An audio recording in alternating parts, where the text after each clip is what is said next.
You want to see something? Patty! Hi!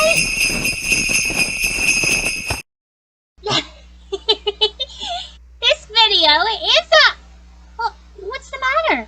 Huh? Ah!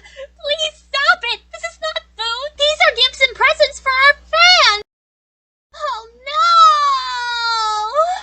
no! Don't forget to subscribe!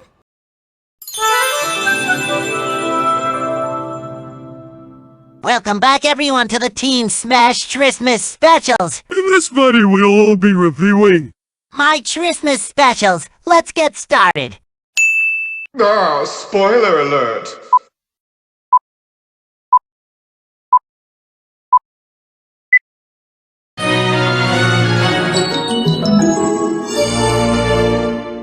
As the special opens, it's almost Christmas in Encino, California. And Patchy the Pirate, president of the SpongeBob SquarePants fan club, is deep in preparations for the holiday. With the help of his unenthusiastic assistant, Patchy the Pirate, Patchy sets pictures of SpongeBob and Patrick on the mantelpiece, and puts up his various SpongeBob-themed ornaments and bakes Christmas cookies, with the dough of which Patchy eats. Patchy also takes time to open a letter from a fan who asks if SpongeBob likes Christmas as much as he does. Patchy remarks that there was once a time when Christmas in Bikini Bottom was unheard of, so he decides to tell the tale. As he would say, on with the show! Outside Sandy's tree dome, SpongeBob is dressed in his karate gear and prepared to give Sandy a surprise sneak attack. Inside, Sandy is putting up Christmas lights, which SpongeBob mistakes it for a fire and tries to put it out with seawater. After recovering from drenching, Sandy is shocked to find out that SpongeBob has never heard of Christmas, and she tells him all about it. Later at the Krusty Krab, SpongeBob passes a story of Christmas on to Patrick, Squidward, and Mr. Krabs. Everybody in Bikini Bottom, minus Squidward, is excited at the idea of Santa Claus bearing gifts. They all, minus Squidward again, put their Christmas letters into glass bottles, which they are then shut off to the surface for Santa to receive as Act A ends. The Bikini Bottomites decorate for Christmas, and SpongeBob and Patrick sing a song. They even decorate Squidward's house, which Squidward does not even get a chance to agree with. So after the song, Squidward closes his blinds. Act 2 begins as SpongeBob is sending the last of the letters to Santa and finds out Squidward still has not even written his letter yet. SpongeBob and a few citizens try to get him to write a letter and be in the Christmas spirit, but it fails. In the days leading up to Christmas, the people of Bikini Bottom heartily celebrate, and on Christmas Eve, they stand in front of the large decorated coral tree and sing, eagerly awaiting for the arrival of Santa. Squidward, refusing to believe in Santa Claus, takes no part in any of their mirths. The people continue to sing until morning, and when they realize that Santa has not come, everybody leaves with disappointment and they call out SpongeBob for his lying. And Patrick tries to tell the people that Santa didn't stop for a snack, so SpongeBob and Patrick are waiting for Santa until they realize that he really does not exist. So SpongeBob becomes heartbroken. In reality, Santa didn't come because they were actually supposed to be asleep. So Squidward wakes and comes out, at last laughing at SpongeBob's humiliation, and even takes a photo to commemorate the occasion. As SpongeBob sadly trudges away, he hands Squidward a present. Squidward, still skeptical, opens it to find a hand-carved driftwood clarinet. Squidward sees how SpongeBob has been the only one trying to spread joy, and he feels very remorseful for what he did. So he decides to make up for his rudeness. So he dresses as Santa and surprises SpongeBob, who thanks him for bringing Christmas to Bikini Bottom. Squidward prepares to go back inside his house, but he's approached by a little girl asking him for a present. Out of desperation, Squidward gives the child a large wrench, which pleases her greatly. A large crowd arrives asking for presents, and he ends up giving everything away he owns. So Squidward realizes the lengths he has gone to in preserving SpongeBob's dream. After shooing away an exciting SpongeBob, he discovers a note on his doorstep, which turns out to be a message from Santa thanking him for his help. He looks up in time to see the real Santa Claus soaring overhead in his sleigh, but he is shocked that he was wrong about his existence. At a loss at seeing Santa, he dismisses himself as being insane and plays his new clarinet before going back inside. After finishing his story, Patchy has to deal with potty perching on his head. However, It turns out the parrot merely lays him the gift of goodwill, which touches Patchy's heart. Patchy then proceeds to step under the mistletoe, inviting the ladies to come by first, much only for Patchy to start swooping after him. With Patchy preoccupied, the narrator rounds things off by wishing a good night and happy holidays to end the first Christmas special.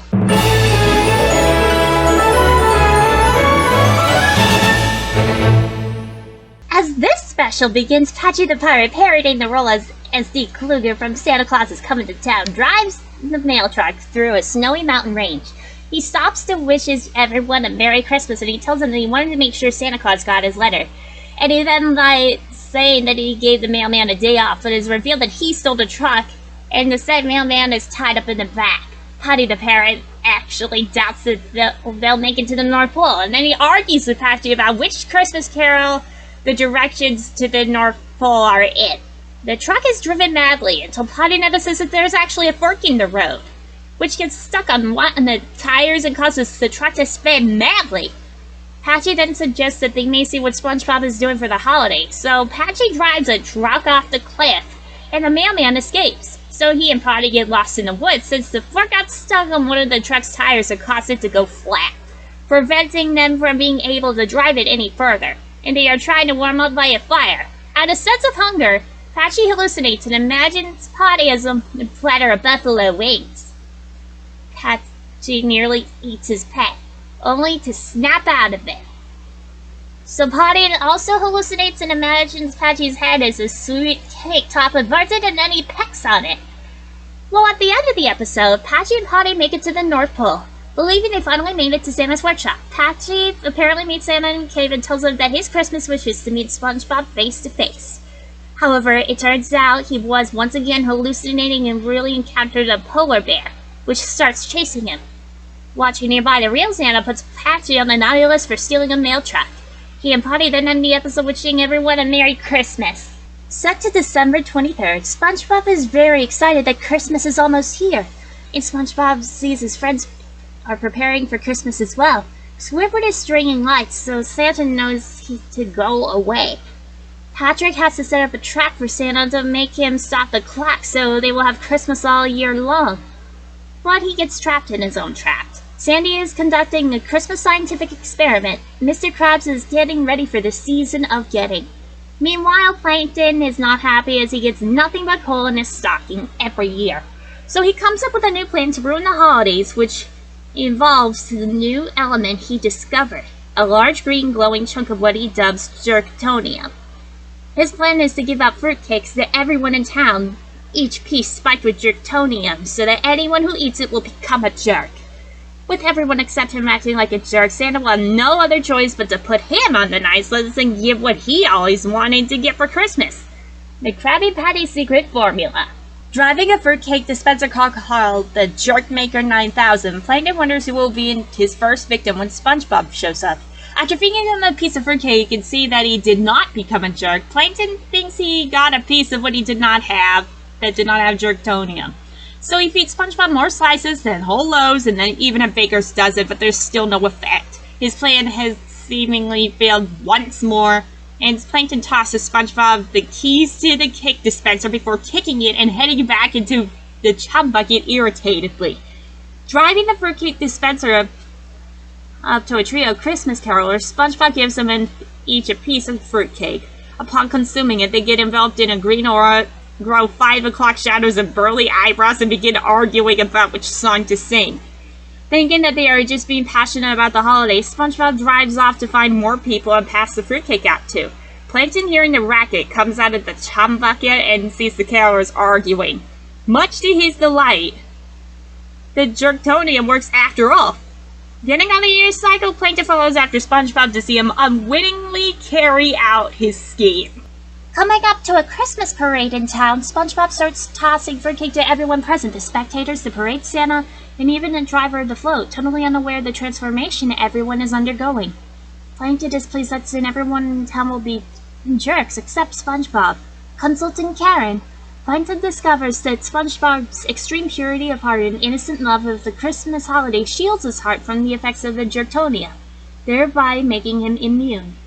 Knowing that SpongeBob will still be on the Knights list and would likely ruin his plan, Plankton is about to unleash Plan B, an evil wind-up robot clone of SpongeBob named Toy Bob, to destroy Bikini Bottom and ruin SpongeBob's good name. The robot begins its campaign of naughtiness by throwing a boat into a building and trapping Mr. Krabs inside the Krusty Krab by burning down its sign. Later that day, as he returns from feeding fruitcake to everybody in Bikini Bottom, SpongeBob crosses paths with the carolers, who badmouth him. As SpongeBob passes the Krusty Krab where Mr. Krabs is cheaply fixing the sign, Mr. Krabs says that the repairs are coming out of his salary, thinking SpongeBob had destroyed the sign. Then he sees Patrick, who also became a jerk by setting another trap for Santa, and tells SpongeBob to leave before falling in it again. The next morning, Christmas Eve, SpongeBob finally notices that everyone is being mean. Afraid that Santa might not fly Bikini Bottom, he asks Squidward for help. Squidward, the only towner who did not eat the Jerktonium, claims he's not home, which SpongeBob immediately falls for and decides to go see Sandy on Squidward's suggestion. Right after SpongeBob leaves, Toy Bob knocks, or more specifically bumps on Squidward's door. When he still angrily refuses to let Toy Bob in, he grabs the door and smashes it on Squidward's head after he furiously demands Toy Bob the door back. Meanwhile, SpongeBob goes to Sandy's tree dome to explain, but she's also a jerk. SpongeBob accidentally drops some fruitcake Sandy has been eating onto her Christmas magic analyzer, which shows that it is contaminated with Jerktonium. Sandy asks where SpongeBob got it from, and he answers Plankton. Sandy asks again in disbelief that he would take the cake from the known-to-be evil Plankton and just hand it out to people without suspicion, to which SpongeBob stupidly says, uh-huh. Sandy then explains to him that his foolish actions could have caused the whole town to act mean, since this causes SpongeBob to understand and get worried since he ate tons of Jerktonium. After discovering that SpongeBob is immune to Jerktonium but everyone else needs an antidote, Sandy sets her analyzer to come up with one. However, she could not make sense of the formula notes. SpongeBob realizes that it's actually a music sheet. After SpongeBob recites some of the notes, Sandy instantly returns to normal, making SpongeBob realize that the song is the antidote. Getting to the center of town where everybody was having a riot, SpongeBob begins singing the song Don't Be a Jerk, one by one. All the Bikini Bottomites become good and respectful again as they sing along, with Squidward later joining in the dispute, still being a jerk himself. With everyone else back to normal and not in the moment too soon, SpongeBob happily says to Sandy that Santa should be here any minute, which Mr. Krabs verifies is that minute. Santa comes down from the sky in his sleigh. SpongeBob excitedly greets Santa. However, he is afraid to say that he is the bearer of bad tidings. The damage has been done and everyone in town is on the naughty list this year, but with no buts about it. He ignores SpongeBob's attempt to explain the situation by declaring that everybody will get coal except Plankton, much to everyone else's shock. Santa states that he is just as surprised as them, but compared to everyone else, Plankton has been a saint. Much to Mr. Krabs' astonishment, Santa gives Plankton the Krabby Patty formula as his present before telling Mr. Krabs that he has his ways. Plankton then directs Mr. Krabs' attention to the elves who are in process of picking his wallet from his pocket, making Mr. Krabs swat them away.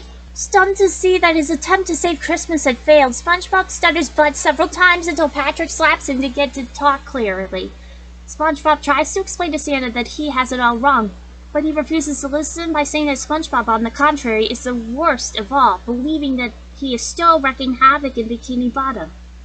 At that moment, Toy Bob arrives, much to Plankton's dismay, and upon spotting Santa, carries out its programming to destroy Christmas by morphing into a larger form and eliminating him. So SpongeBob tries to protect Santa, but is easily defeated when a robot throws him far away. Santa tries to hide in the Krusty Krab, but Toy Bob captures him. SpongeBob saves Santa by using the fruitcake dispenser to shoot the fruitcake at, clogging its vent holes and causing it to a short circuit. SpongeBob manages to get Santa to safety just before Toy Bob explodes into pieces. Santa thanks SpongeBob for saving him and tells him that he is indeed a very good lad. Unlike the owner of Toy Bob, one of the elves gives Santa Toy Bob's key, which is inscribed, "If found, please return to the chum bucket," revealing that to Santa that Plankton was responsible for all of the trouble, enraging him. With that, Plankton tries to escape with the Krabby Patty formula, only to be stopped by Mr. Krabs, who calmly tells him to hand over his secret formula without making the situation even worse. Mr. Krabs takes back the formula and tosses Plankton to Santa's sleigh, and Santa has the elves dump coals on Plankton as punishment for his actions, much to Plankton's horror. Santa then leaves everyone to celebrate the rest of the holidays, minus Squidward. SpongeBob, looking around, asks if anyone has seen Patrick. The special then ends by showing Patrick on the back of Santa's sleigh and netting him, throwing him and the reindeer off course.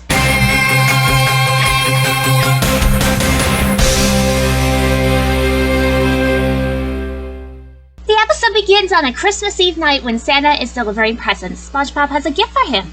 When Santa comes to his house, he has to shrink himself to fit inside. While he is putting the presents by the Christmas tree, he accidentally kicks his gift without realizing it.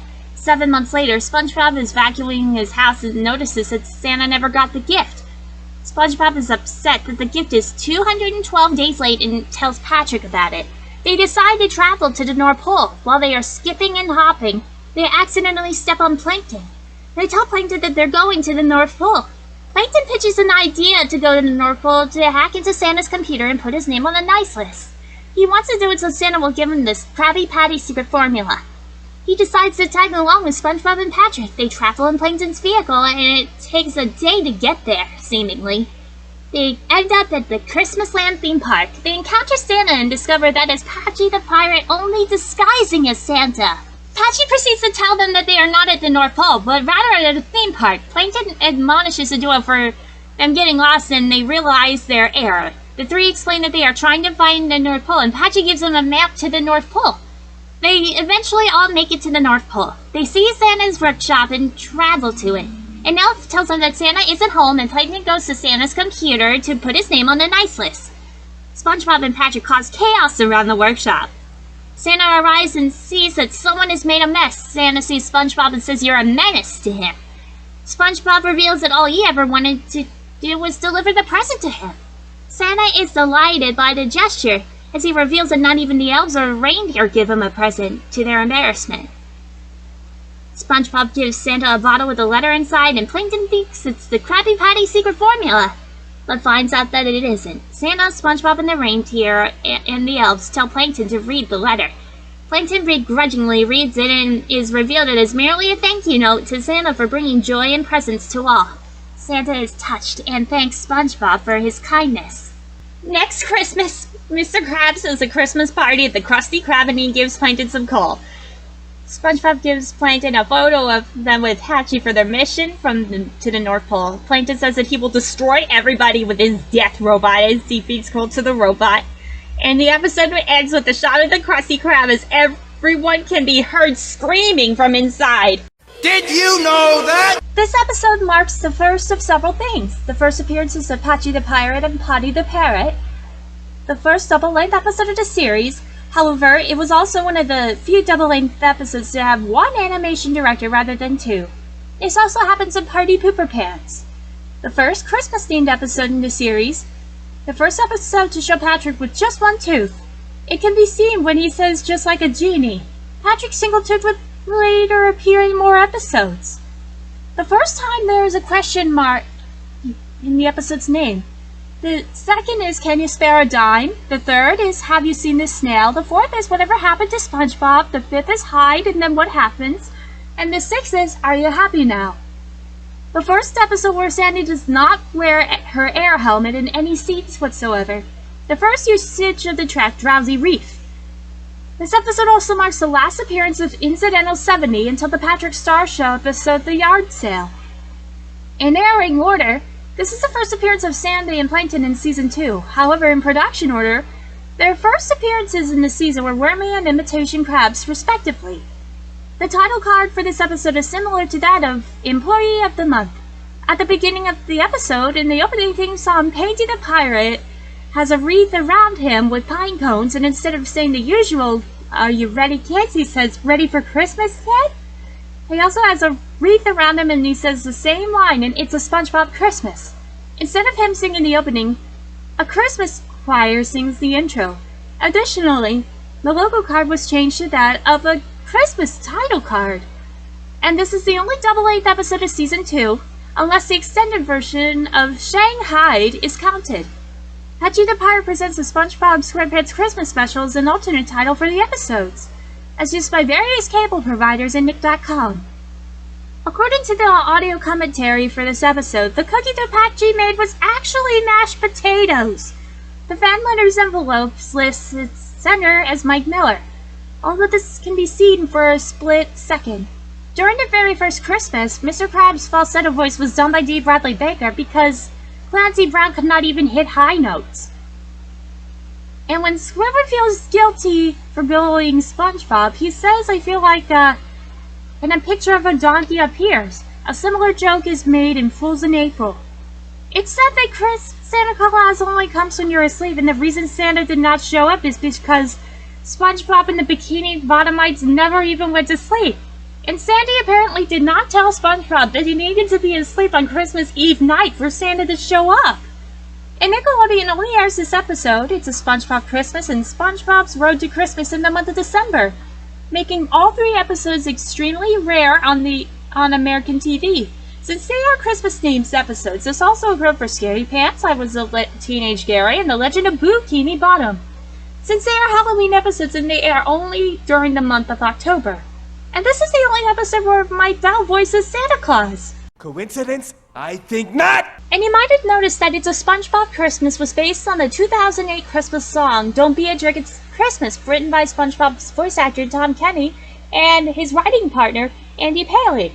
The story of the song was conceived with the help of Doug Lawrence. They wrote it as just sort of a sample calling card of what we're thinking about. Tom Kenny explained it.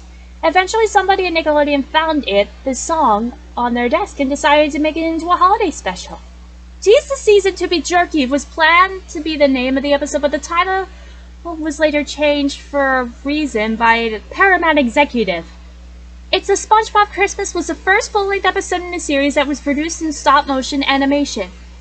Mark Caballero, Seamus Walsh, and Christopher Finnegan of Screen Novelties, the people who made the puppets for Billy and Mandy, Chowder, and Flapjack, actually animated it.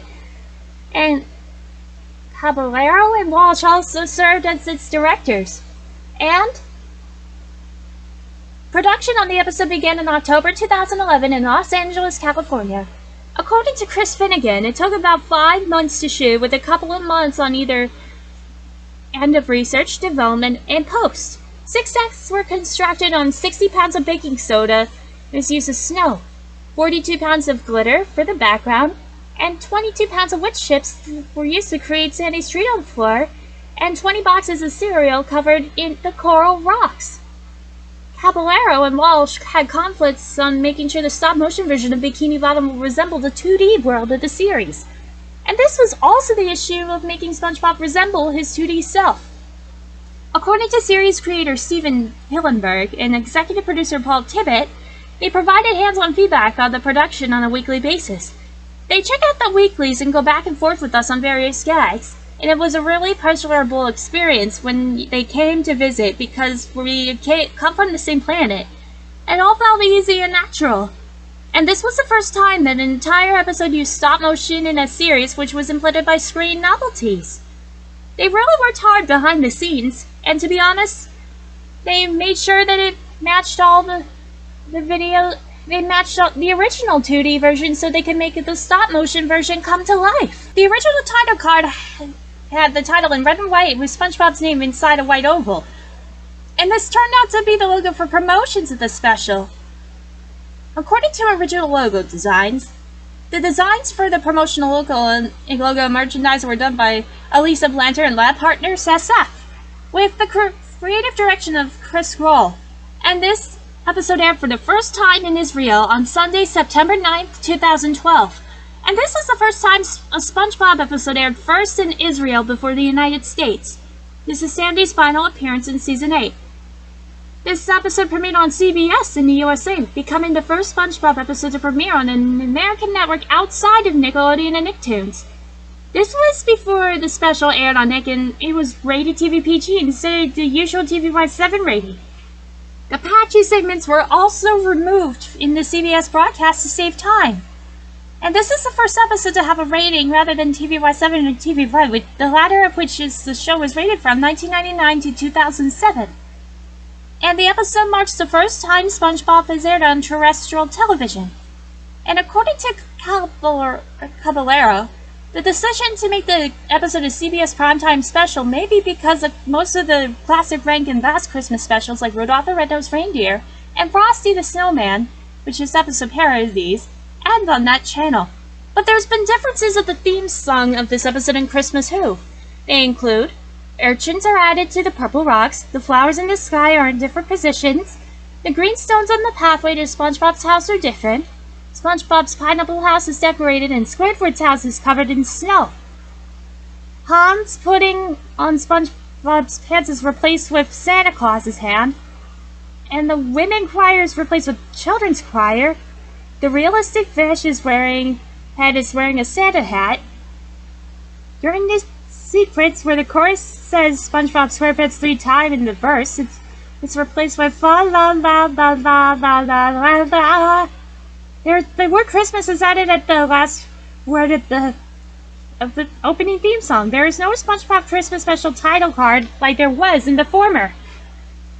Gary only makes one cameo in this episode with his eyes closed at the beginning of SpongeBob's bedroom. However, Gary's full stop-motion form can be seen in The Legend of Bikini Bottom. Some of the things on Plankton's naughty list deeds include littering, world destruction, evil, misspelled words, practical jokes, larceny, puppy taunting, and neglect grooming. And the Jerkmaker 9000 is also seen in SpongeBob Moves In.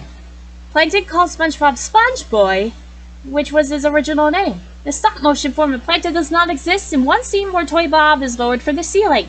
It can be seen that the Plankton puppet is shaking while the SpongeBob is lowered from the ceiling. However, this was not even confirmed. The sheet music that appears on Sandy's machine is not the music for Don't Be a Jerk, but instead, it's essentially gibberish. John Goodman, aka Sullivan from Monsters Incorporated, previously played Santa on Rudolph the Red-Nosed Reindeer the movie, and he is one of the only 4 actors to play Santa Claus in more Christmas productions than just one. The other 3 being Mickey Rooney, who played Kris Kringle Santa Claus in 4 Rankin Bass productions, all of which are Santa Claus is Coming to Town, The Year Without a Santa Claus, Rudolph and Frosty's Christmas in July, and A Miser Brothers Christmas. Tim Allen, who played as Scott Calvin Santa Claus in the Santa Claus Trilogy, and the late Ed Asner, who played him in Elf Buddy's Musical Christmas, and Santa's Little Dog, A Merry Doggone Christmas. It appears that SpongeBob and Squidward were the only ones who were not affected by the Jerktonium. The bubble transitions are replaced with snowflakes, and one transitioning is seen with coal. However, there is only one bubble transition after the title card. There is some irony. SpongeBob states in Santa Has His Eye on Me that Santa sees everything and everyone does. He doesn't somehow see Plankton making Jerktonium and enable SpongeBob robot. The original background characters in SpongeBob, including Incidental 4, Fred, Incidental 7, etc., were not made in stop motion. And this is the first episode not to use the show's regular animation. The second is The Legend of Bikini Bottom. And this episode was presented widescreen format, making it the second and last non-season 9 episode in widescreen. The first episode was in the season 6 episode Truth or Square. And this was the first time an episode aired in Canada on the exact same day as the American air date.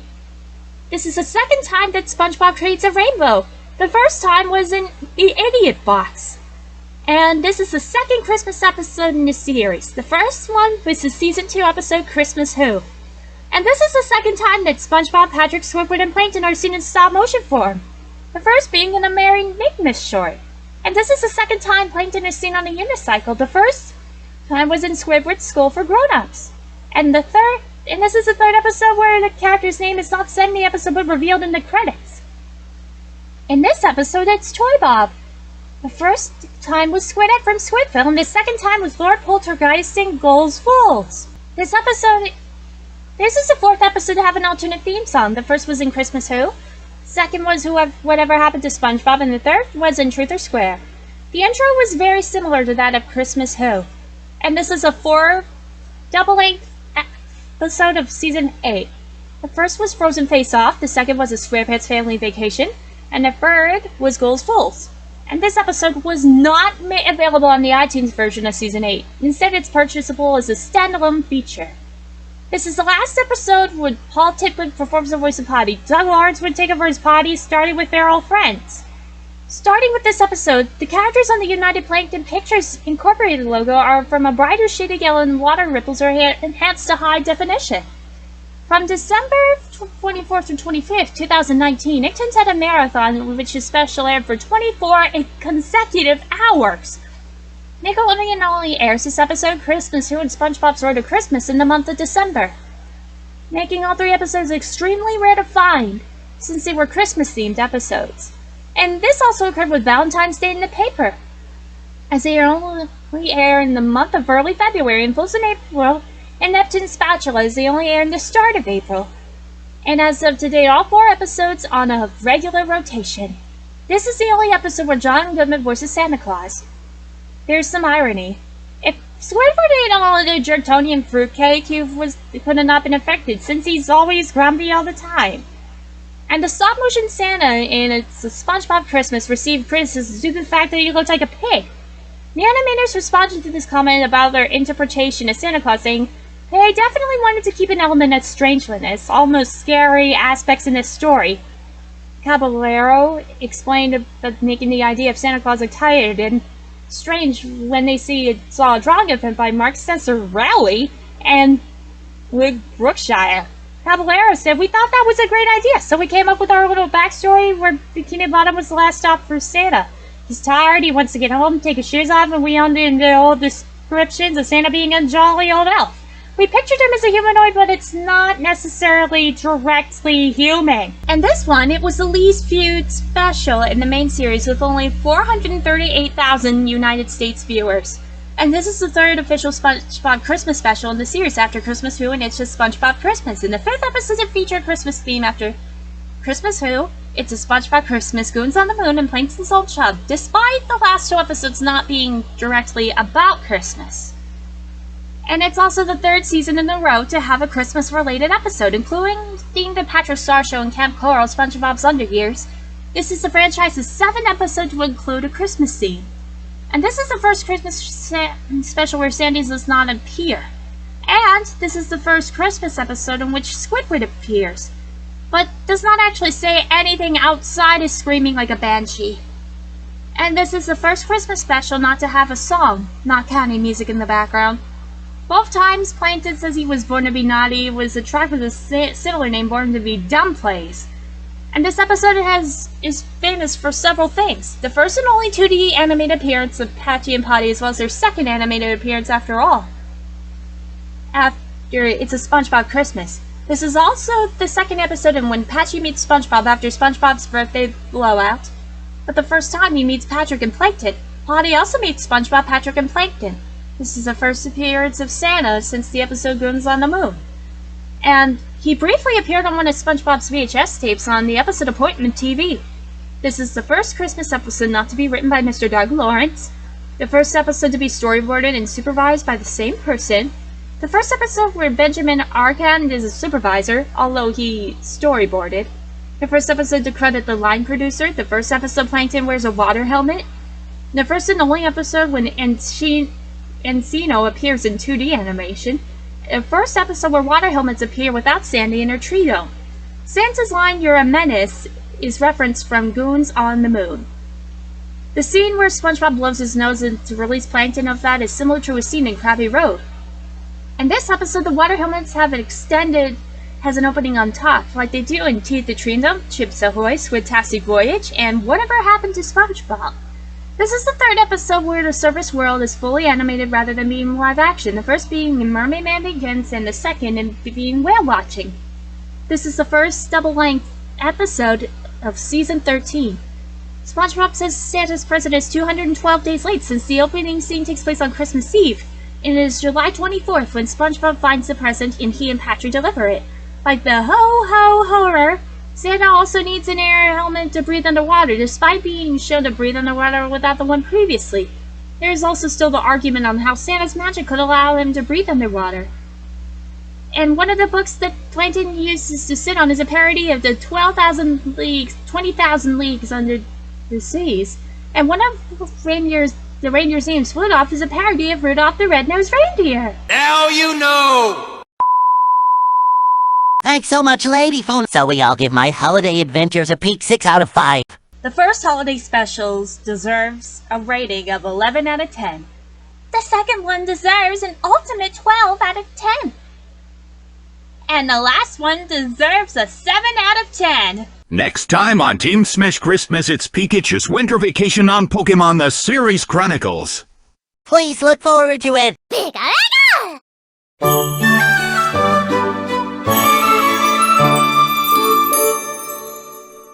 Thank you so much for watching, everyone. What do you think?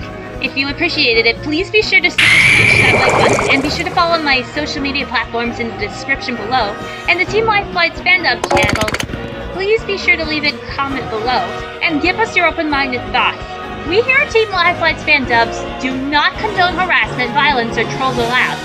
Or otherwise, Red Hulk from Comedy Central's The Ren and Stimpy Show will haunt you down to the ends of the Shadow Realm. So please be sure to subscribe to our channels and click the notification bell. You'll never miss a video the second it goes live on YouTube and Google. With all that being said, thank you so much for watching, and I'll see you all next time. Happy holidays, and have a happy new year, and best wishes for all!